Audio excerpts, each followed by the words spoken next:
Welcome to JWR Academy. In this video, we are discussing the example based on order of operation. Here you can see, can you solve this?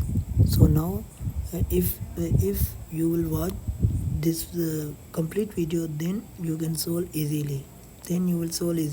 Okay. So now, first of all, we simplify the exponent 5 the 20, 5 the 25.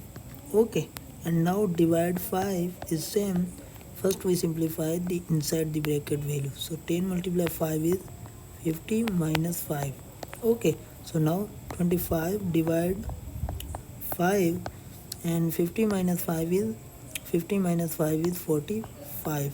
And now 25 divide 5 is 5, and 5 multiplied with 45 is equal to